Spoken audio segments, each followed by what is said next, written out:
Welcome to my channel. நான் உங்கள் அகிலா. இன்றைக்கி என்னோடய அகிலா கிளாஸ் ரூம் நிகழ்ச்சியில் நான் உங்களுக்கு எளிதில் நினைவில் கொள்ள நம்ம என்ன எளிதில் நினைவில் கொள்ள போகிறோம் அப்படின்னா எழுத்துக்களை, உயிர்மை எழுத்துக்களை நம்ம எல்லாரும் படிக்கிறோம்.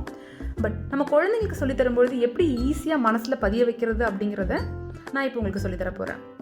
ஓகே. அ ஆ இ ஈ உ ஊ. இன்னைக்கு இந்த 6 உயிரெழுத்துக்களை மட்டும் நான் எடுத்திருக்கேன். இந்த 6 எழுத்துக்களும் நான் இக்கு கூட நான் சேர்த்த போகிறேன். மெய் எழுத்துக்களையும் உயிரெழுத்துக்களையும் நம்ம சேர்த்தும் பொழுது நமக்கு கிடைக்கிறது என்ன? உயிர்மெய் எழுத்து.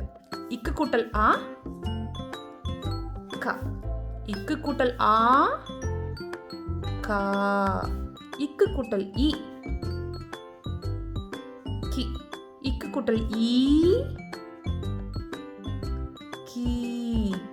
இக்கு கூட்டல் உ கு. இக்கு கூட்டல் ஊ கு. இப்போ என்ன ஆயிருக்கு? நம்ம இக்கு கூட இக்கு கூட்டல் ஆ கா, இக்கு கூட்டல் ஆ கா, இக்கு கூட்டல் இ கி, இக்கு கூட்டல் ஈ கி, இக்கு கூட்டல் உ கு, இக்கு கூட்டல் ஊ கு. இது எல்லாத்துக்கும் தெரிஞ்சது தான். இப்போ இதே இக்கா இருந்தாலும் சரி, ஒருவேளை இத்தா இருந்தாலும் இச்சா இருந்தாலும் நம்ம எழுத்துக்களை எழுதும் முறையை நான் உங்களுக்கு சொல்லித்தரேன்.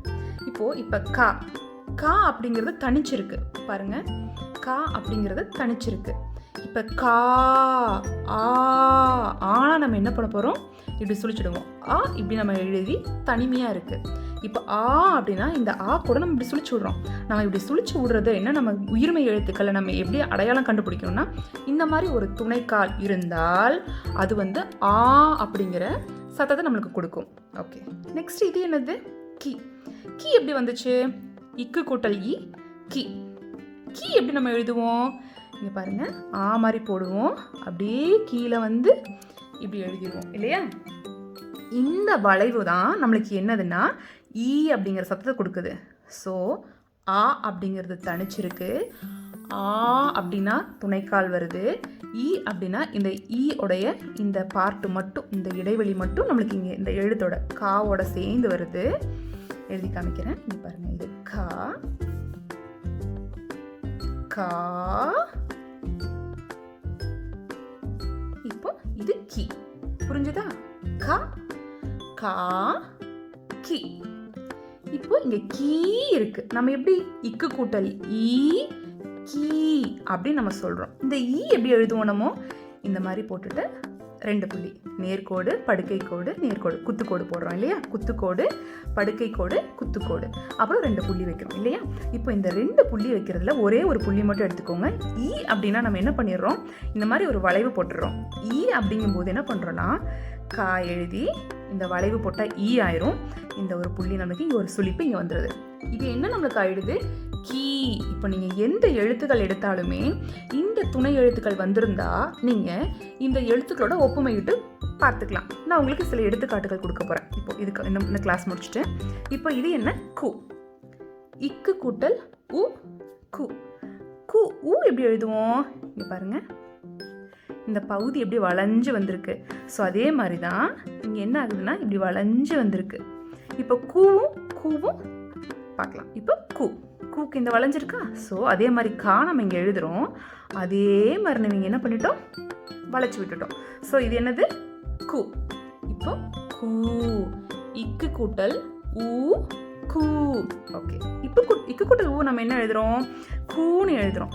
கூன்னு எழுதும்போது இந்த ஊ பாருங்க இங்கே வந்திருக்கா துணை எழுத்து ஊ. இந்த எழுத்து நம்மளுக்கு வருது. இப்போ என்ன ஆகுதுன்னா இந்த எழுத்து மட்டும் வருது. அப்போ இது கூ அப்படின்னு நம்ம படிக்கிறோம். சரியா? இப்போ படிக்கலாமா? இக்கு கூட்டல் ஆ கா. கா எப்பவுமே தனிச்சிருக்கும். ஆ அப்படின்னா நம்மளுக்கு என்ன ஆகுது? கூட இந்த லெட்டர், தட் மீன்ஸ் துணை எழுத்து வருது, துணைக்கால் வருது.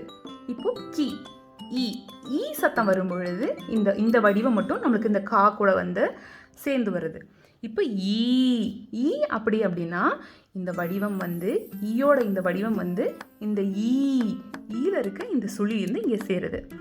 கு கு அப்படிங்கும் பொழுது இதனுடைய வளைவு, இந்த கா உடைய வளைவு, இந்த ஊவோட வளைவு ரெண்டையும் பாருங்க ஒரே மாதிரி இருக்கும்.